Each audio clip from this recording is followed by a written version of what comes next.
The work slowdown is having a ripple effect on many other businesses. Some analysts estimate the majority of West Coast hay exporters are losing about 50% of their business each month. You can see the magnetic field demonstrated by these paper clips. Cloud computing is here to stay, with Seattle only growing in importance. Most concussions in helmeted sports happen from so-called glancing blows, where the head is turned sideways rather than direct head-on hits. Just one thing. You want that one thing? Yeah. Would you like it to be mild, medium, or spicy? That one thing, John Bing, has occupied Alyssa Grandy's mind since April of last year, when she had a flight layover in Beijing. Not wanting to stay at the airport, she took a train into the city, where she found long lines of people waiting for the crepes. I took one bite and I was absolutely captivated. Back home in Portland, she couldn't shake the thought of John Bing, so she taught herself how to make them, working on the right combination of fried egg, black bean paste, chili paste, Chinese pickled vegetables, and a wonton cracker. I remembered very specifically how it tasted when I had it in Beijing, and so I just kept recombining until I got the right flavor. With about a $10,000 initial investment, Grandy, her husband Neil, and another partner opened Bing Me in January. This food cart is very popular among customers craving authentic Chinese food. They're coming not just from Portland, but from all over the Pacific Northwest region. Hi, can I get a Bing going for you? Like this student at the University of Oregon in Eugene, 2 hours away. It's good. I like it. A friend told me that a new Jianbing restaurant was open in Portland, so I was very glad to hear about that, and we were trying to look for this place.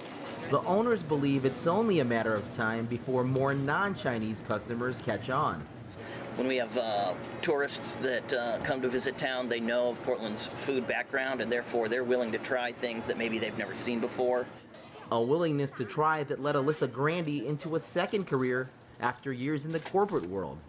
Retirement will have to wait. It keeps us very busy. Busy enough that plans to open a second location are no longer under wraps. Chris Casquejo, CCTV, Portland. Elaine, it is a much calmer scene here outside Reynolds High School. You can still notice a bit of a police presence as they continue their investigation after a gunman opened fire in these halls several hours ago. Now, this happened around 8 o'clock this morning as students settled in for their last day of classes. SWAT teams quickly started surrounding the school as students evacuated with their hands in the air. Just a little over an hour after the shooting started, police announced that the lone gunman was dead. Unfortunately, we had a very tragic incident this morning at Reynolds High School. One student is deceased as a result of a lone gunman who entered the school.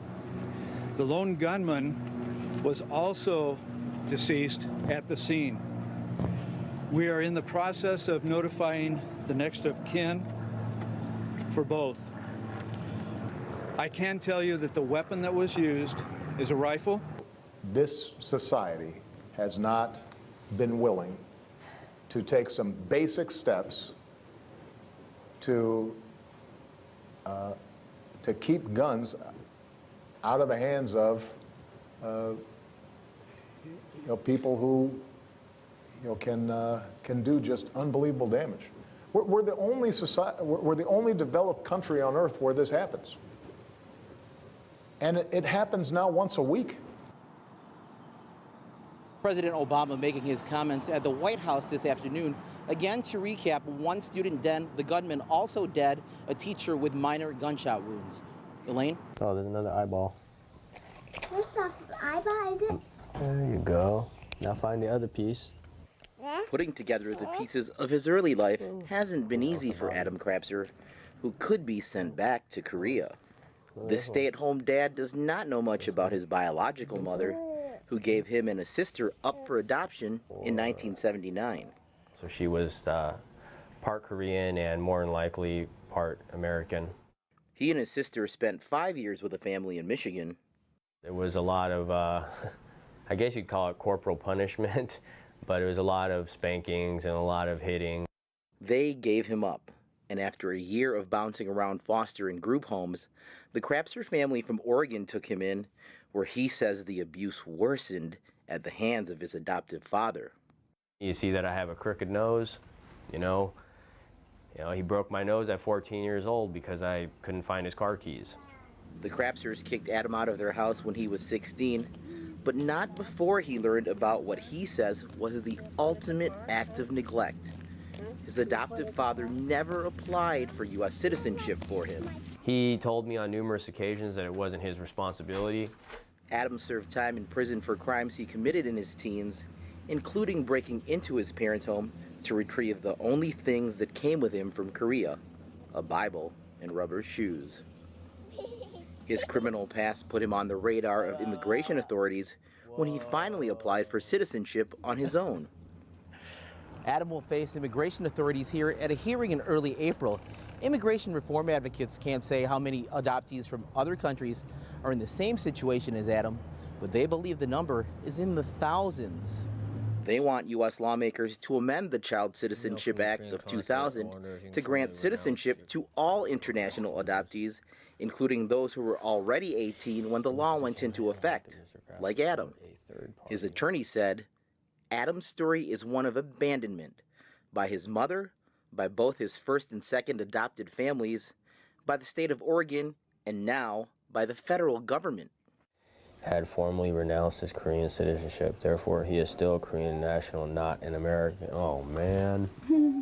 Since sharing his story on social media, Adam has heard from other adoptees who have been deported. And he worries about leaving the family he's worked hard to put together. The only thing that keeps me going is the family that I've worked hard to build. You know, I don't deserve this family, you know, I feel most of the time, but for some reason they love me. For some reason, you know, they want me. A family now at risk of getting torn apart. Chris Casquejo, CCTV, Vancouver, Washington.